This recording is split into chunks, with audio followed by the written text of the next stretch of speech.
Hello students, आज के इस वीडियो लेक्चर में हम क्वालिटेटिव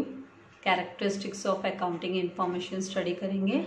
कौन से मतलब क्वालिटेटिव मतलब गुण जो फीचर्स है जो बहुत ही महत्वपूर्ण है, जो क्वालिटी को बेयर करते हैं, वो अकाउंटिंग इंफॉर्मेशन को हम स्टडी करेंगे। तो यहाँ इसको स्टार्ट करने से पहले मैं आपसे रिक्वेस्ट करूँगी कि अगर अभी तक आपने मेरे चैनल को सब्सक्राइब नहीं किया है तो प्लीज़ चैनल को सब्सक्राइब कीजिए एंड चैनल लिंक अपने फ्रेंड्स के साथ शेयर करना मत भूलिएगा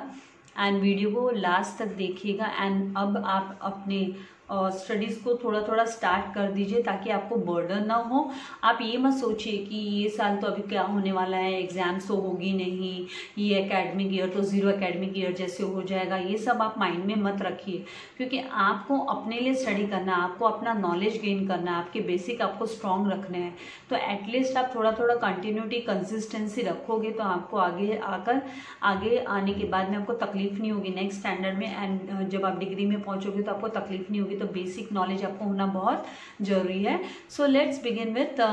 टॉपिक। अकाउंटिंग मीन्स, अकाउंटिंग का मतलब क्या होता है? The numerical qualitative presentation. Numerical मतलब नंबर वाला, तो जो प्रेजेंटेशन होगा वो क्वालिटेटिव प्रेजेंटेशन होगा, गुणवत्ता से भरा हुआ होगा, ऑफ बिजनेस ट्रांजेक्शन का, ऑफ फाइनेंशियल नेचर, जिसका नेचर जो होगा वो मॉनेटरी फाइनेंशियल नेचर का होगा। जो भी बिजनेस ट्रांजेक्शन्स होंगे, बिजनेस ट्रांजेक्शन्स जो भी होंगे वो किस टाइप के होंगे, उनके उसका फीचर कैसा होगा, तो फाइनेंशियल टाइप का होगा, उसका फाइनेंशियल ट्रांजेक्शन से रिलेटेड ही होगा। लेकिन वो जो होगा वो क्वालिटेटिव प्रेजेंटेशन होगा, न्यूमेरिकल, क्योंकि अकाउंट्स मतलब पूरा अमाउंट एंड हम नंबर्स को लेकर ही चलने वाले हैं, राइट। तो वाइल रिकॉर्डिंग अकाउंटिंग इन्फॉर्मेशन, जब हम अकाउंटिंग इन्फॉर्मेशन को रिकॉर्ड करते हैं in the books of accounts, books of accounts मतलब हम बुक कीपिंग में, अकाउंटेंसी में जब उसको रिकॉर्ड करते हैं तो हमें कुछ चीज़ों का, कुछ कैरेक्टरिस्टिक्स हैं जो अकाउंटिंग के, उनका खासा ध्यान रखना जरूरी होता है। उसी के आधार पर, उसी के गुणों के आधार पर हम उन्हें रिकॉर्ड करते हैं। तो we must observe the following qualitative characteristics of accounting. हमें नीचे दिए गए क्वालिटेटिव जो कैरेक्टरिस्टिक्स है उनका ध्यान देना बहुत जरूरी है जब हम बुक्स ऑफ अकाउंट्स में जो फाइनेंशियल ट्रांजैक्शंस का हम रिकॉर्ड करेंगे। तो यहाँ पर qualitative characteristics of accounting information, यहाँ पर 4 इसके कैरेक्टरिस्टिक्स दिए हुए हैं, जिस क्वालिटी के आधार पर हम है ना हमारे जो अकाउंट्स, बुक्स ऑफ अकाउंट्स में जब रिकॉर्ड करेंगे ट्रांजैक्शंस को तो वो वैलिड ट्रांजैक्शंस होंगे। तो सबसे पहले है जो क्वालिटेटिव यहाँ पर कैरेक्टरिस्टिक्स, वो है reliability of accounting information. Reliable होना जरूरी है, अकाउंटिंग इन्फॉर्मेशन का रिलायबल होना जरूरी है। Then second, relevance of accounting information, relevant होना चाहिए, सही होना चाहिए। Then third one, understandability of accounting information, वो समझ में आना चाहिए। जो अकाउंटिंग इन्फॉर्मेशन हम प्रोवाइड कर रहे हैं, हम रिकॉर्ड कर रहे हैं, वो अंडरस्टैंडेबिलिटी होनी चाहिए उसमें। देन कंपैरेबिलिटी, वो कंपैरेबल होना चाहिए, डेटाज कंपैरेबल होने चाहिए। तो ये 4 क्वालिटेटिव जो कैरेक्टरिस्टिक्स है वो हमें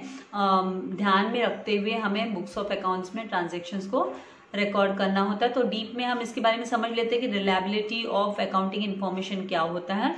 तो reliability of accounting information, reliability is described as, इसको हम किस तरीके से डिस्क्राइब करेंगे, इसको हम it will be described as one of the 2 primary qualities, 2 primary qualities से रिलेटेड रहता है। एक तो रेलेवेंस एंड एक रिलायबिलिटी, ये 2 प्राइमरी क्वालिटीज पे रहता है। दैट मेक्स अकाउंटिंग इन्फॉर्मेशन, जो है ना अकाउंटिंग इंफॉर्मेशन जो है उसको यूजफुल फॉर डिसीजन मेकिंग, वो डिसीजन मेकिंग के लिए यूजफुल होता है।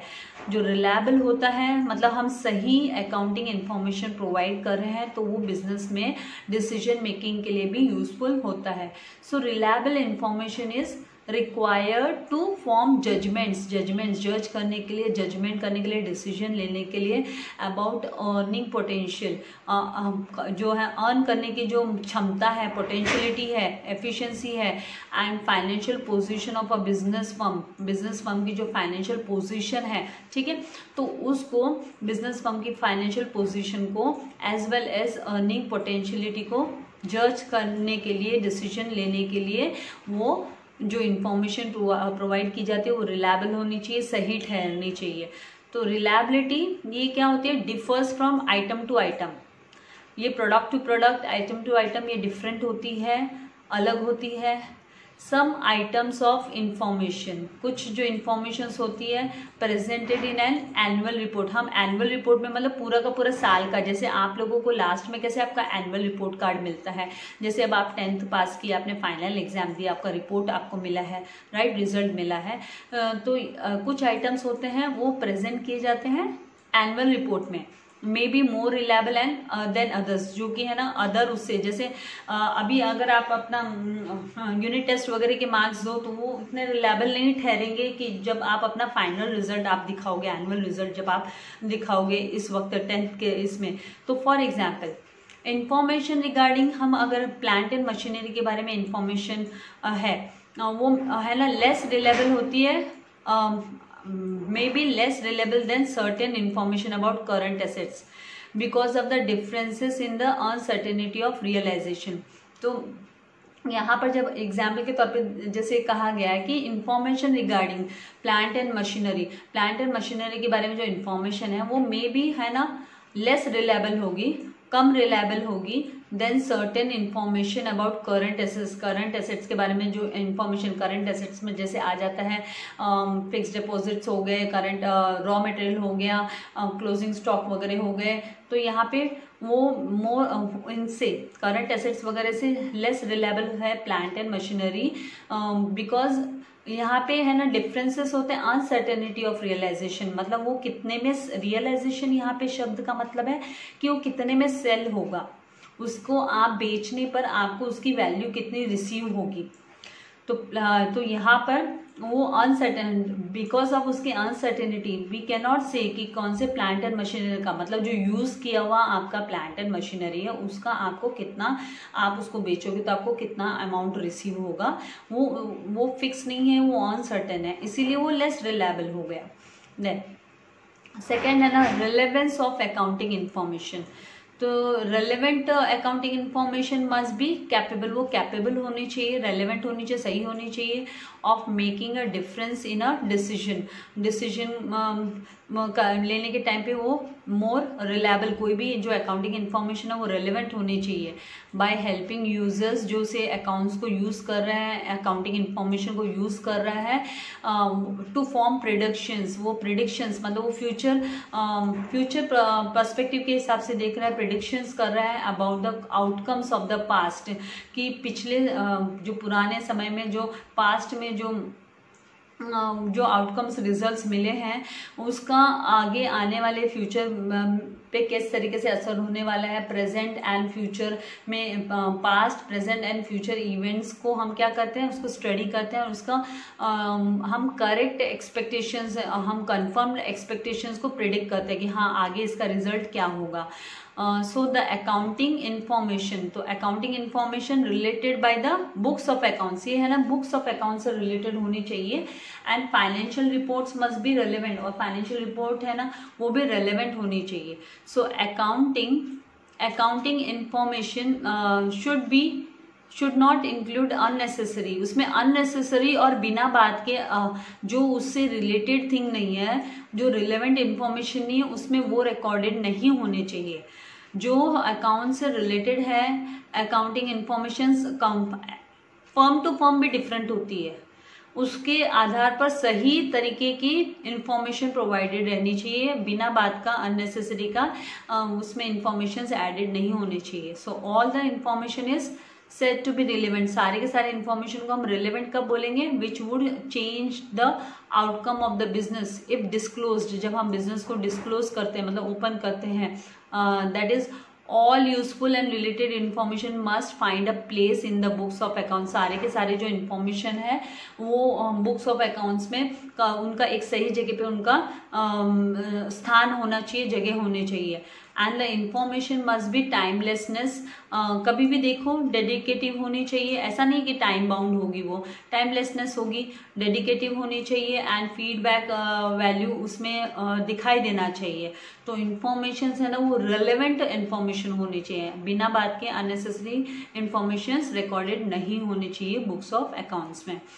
Business related, business financial transaction related he accounting informations books of accounts में अवेलेबल रहने चाहिए। Now third one is what, understandability of accounting information. Accounting information understandability होनी चाहिए उसमें। तो अंडरस्टैंडेबिलिटी इज द क्वालिटी, ये क्या है, क्वालिटी ऑफ इंफॉर्मेशन, ये क्वालिटी है इंफॉर्मेशन की जो हेल्प करती है यूजर्स को टू परसीव इट्स सिग्निफिकेंस, की उस अकाउंटिंग इंफॉर्मेशन का इम्पोर्टेंस क्या है।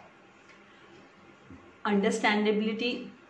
ये क्या है, ये क्वालिटी होती है इंफॉर्मेशन की जो है ना, जो यूज़ करता है उसको यूज़र, भले वो गवर्नमेंट हो, भले वो अकाउंटेंट हो, भले वो कंपनी का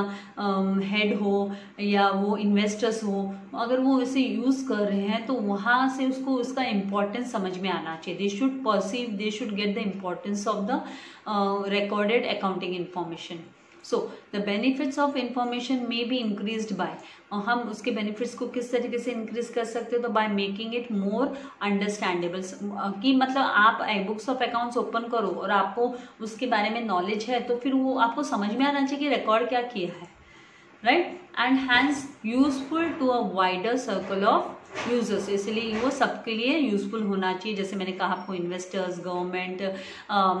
फाइनेंशियल अथॉरिटीज, क्रेडिटर्स को लेकर, डेटर्स को, सबके लिए वो है ना यूजफुल होने चाहिए, अंडरस्टैंडेबल होनी चाहिए। दस, understandable financial accounting information presents data, वो डेटा प्रेजेंट करते हैं that can be understood by users, जो कि है ना उन्हें भी समझ में आ जाए, यूजर्स को भी समझ में आ जाए जो डेटास प्रोवाइडेड किए गए हैं, इंफॉर्मेशन प्रोवाइड की गई है, एंड इज एक्सप्रेस्ड, और वो एक्सप्रेस्ड रहनी चाहिए कौन से फॉर्म में, इन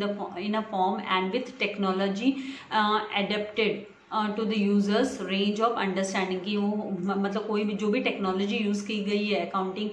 इसको एंटर करने के लिए, तो वो सभी वो जो चेंजेस है वो सभी यूजर्स को अंडरस्टैंडिंग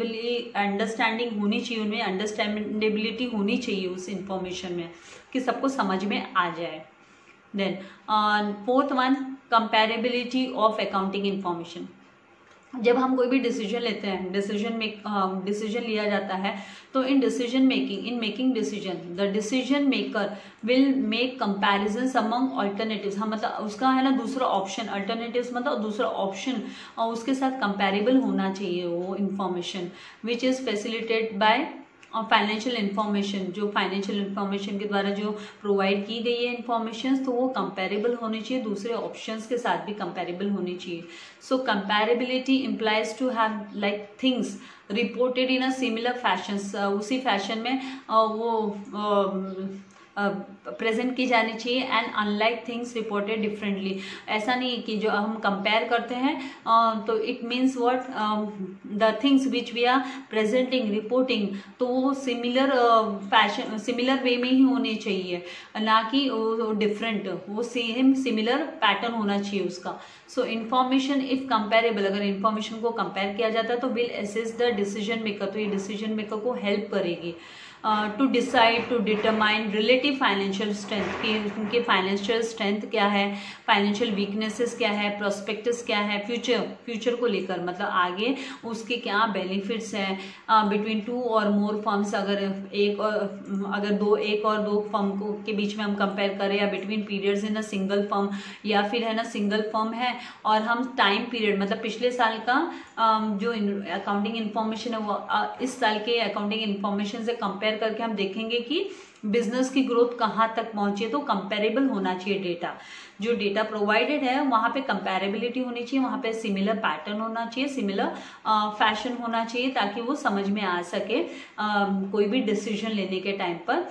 तो ऑप्शंस अवेलेबल रहने चाहिए। तो इस तरीके से यहाँ पे ये जो 4 क्वालिटेटिव इंफॉर्मेशंस है, कैरेक्टरिस्टिक्स है अकाउंटिंग इन्फॉर्मेशन के, वो आज के इस वीडियो लेक्चर में हमने स्टडी किए। तो आई होप आपको कॉन्सेप्ट्स क्लियर होंगे। एक बार वीडियो सुनने से ना समझ में आए तो दोबारा सुनिए, ध्यान दीजिए, लेकिन वर्ड्स एंड वोकैबुलरी को समझते हुए आपको है ना आपका सिलेबस आपको स्टडी करना है, ताकि आगे आपका जो भी एम है वो आप ग्रैब कर सकें। So thank you very much, God bless you all dear students.